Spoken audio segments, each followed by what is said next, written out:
भाजप आणि शिंदेनी आमच्या एका जागेवर डाका टाकला नाही तर संजय राऊतांचं विरोधकांवर शरसंधान.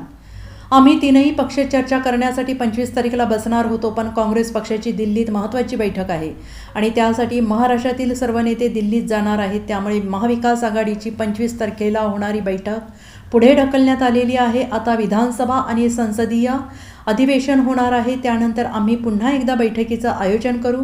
कोण कुठे जिंकणार यावर अवलंबून आहे की कोण किती जागा लढवणार. यावेळी शरद पवार साहेबांचा स्ट्राईक रेट नक्कीच जास्त असेल. पवार साहेबांनी 10 जागा लढवल्या आणि त्यापैकी 8 जागा जिंकले. शिवसेनेने 9 जागा जिंकल्या आहेत. शिवसेनेला जास्त टार्गेट करण्यात आलं. आम्ही 21 जागा लढवल्या आहेत. भाजप आणि शिंदेंकडून मुंबईच्या एका जागेवर डाका टाकला आहे. ती जागाही आम्ही जिंकली होती. 2-3 जागा अशा आहेत आम्ही कमी फरकाने हरलो आहोत. त्यामुळे आमचाही स्ट्राईक रेट खूप चांगला आहे. काँग्रेसचाही स्ट्राईक रेट चांगला आहे. महाराष्ट्रात 288 जागा आहेत. कुणाला काही कमी पडणार नाही. आम्ही आरामात लढतील. मोदींनी अनेक कायदे आणले आहेत. अँटी टेररिस्ट, अँटी करप्शन असे खूप कायदे आणले आहेत, पण ते चालत नाही आहेत.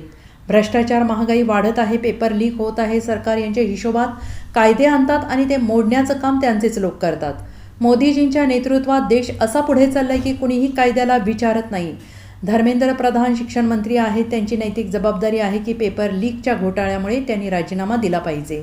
बिहारमध्ये असलेलं 50% वाढीव आरक्षण कोर्टाने मान्य केलं नाही.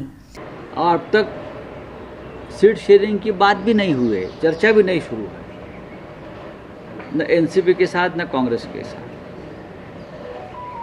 तो ये बात उठती नहीं कि कौन कितनी सीटें लड़ेगा.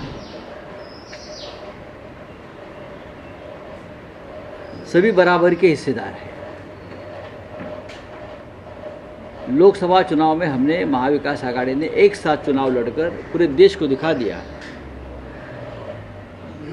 एकता का जोड़ क्या होता है. हमने रोका है, बहुमत को रोका है मोदी जी के, महाराष्ट्र ने और उत्तर प्रदेश ने. तो हमारी बातचीत जल्दी शुरू होगी. 25 तारीख को हम बातचीत के लिए बैठने वाले थे 3 पार्टी, लेकिन कांग्रेस पार्टी का दिल्ली में कुछ महत्वपूर्ण बैठक है, तो महाराष्ट्र के सभी नेता दिल्ली में जा रहे हैं. इसलिए 25 तारीख की जो हमारी महाविकास आघाड़ी की बैठक थी वो हमने आगे कर ली.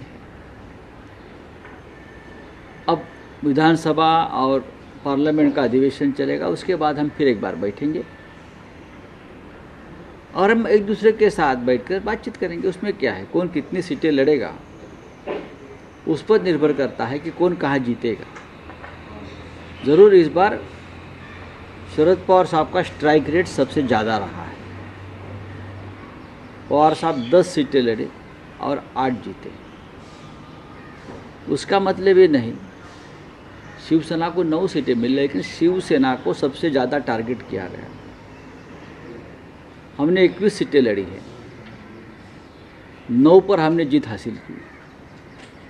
मुंबई वाले एक सीट को डाका डाला है बीजेपी के और शिंदे की तरफ से, वो भी सीट हम जीत गए थे. 2-3 सीटें ऐसी है कि बहुत कम मार्जिन से हमको हारना पड़ा. तो हमारा भी स्ट्राइक रेट बहुत अच्छा है, कांग्रेस का अच्छा है. तो 288 सीटें महाराष्ट्र में है. किसी को कुछ कम नहीं पड़ेगा, सब आराम से लड़ेंगे. सर हो गया आपका. सर यूजीसी नेट जो एग्जाम को लेके एक नया कानून भी, अगर पेपर लीक करते हैं तो एक नया एंटी पेपर लीक कानून लागू कर दिया गया. देखो, ऐसे एंटी बहुत कानून पहले भी लाए हैं मोदी जी ने. एंटी टेररिस्ट, एंटी करप्शन, हाँ सब कुछ एंटी वाले बहुत लाए हैं, लेकिन एंटी चल नहीं पा रहा है. भ्रष्टाचार बढ़ रहा है, महंगाई बढ़ रही है, पेपर लीक हो रहा है, सब कुछ हो रहा है. सरकार कानून बनाए थे अपने हिसाब से, और इस कानून की धज्जियाँ उड़ाने का काम उनके लोग करते हैं. कानून से बनाओ आप. ये देश मोदी जी के नेतृत्व में इस तरह से आगे चल गया है कि कोई कानून को पूछता ही नहीं, खास करके उनके लोग. धर्मेंद्र प्रधान जो एजुकेशन मिनिस्टर है, उनकी नैतिक जिम्मेदारी है जो पेपर लीक का घोटाला हुआ है, नैतिक जिम्मेदारी है कि आप पद से इस्तीफा दीजिए। Bureau report SBN Marathi, Mumbai.